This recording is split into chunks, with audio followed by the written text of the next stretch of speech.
भूतिया हवेली की रात। गांव के बाहर एक पुरानी हवेली थी। लोग कहते थे कि वहां सालों से कोई नहीं रहता।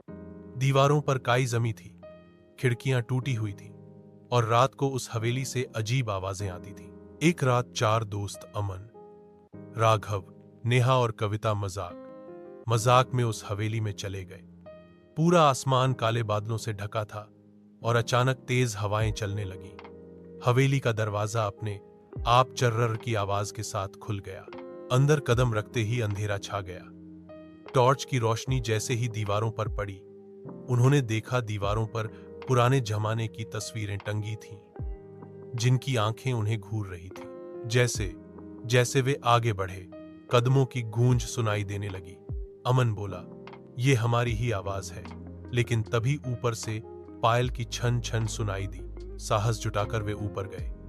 कमरा पूरी तरह जला हुआ था, जैसे किसी ने आग लगाई हो। अचानक खिड़की जोर से बंद हो गई और ठंडी हवा के साथ एक परछाई उभरी। एक औरत, फटे पुराने लहंगे में, बाल खुले हुए, आंखें लाल। उसकी आवाज गूंजी, तुम क्यों आए हो यहां? यह घर मेरा है और मैं अब भी यही हूं।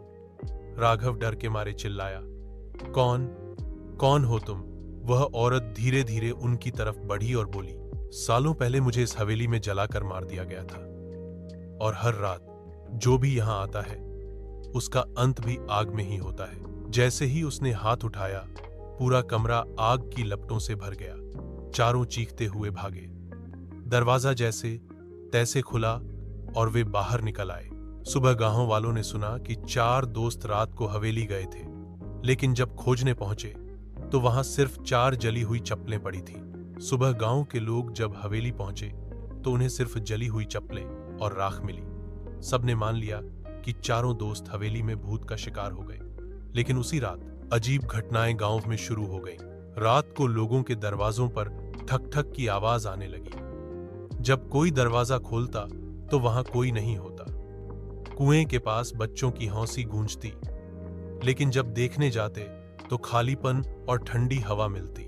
गांव के बुजुर्ग पंडित जी ने सबको बुलाया और कहा, यह हवेली शापित है। 100 साल पहले इस हवेली के मालिक ने अपनी ही बहू को दहेज के लिए जिंदा जला दिया था।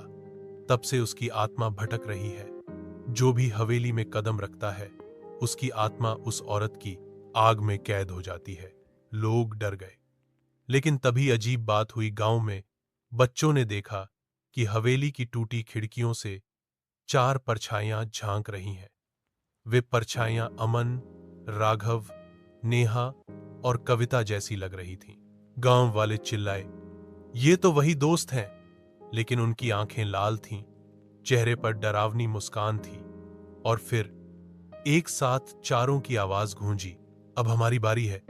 हवेली की आत्मा ने हमें अपना बना लिया है। अब हम भी और आत्माएं लाएंगे।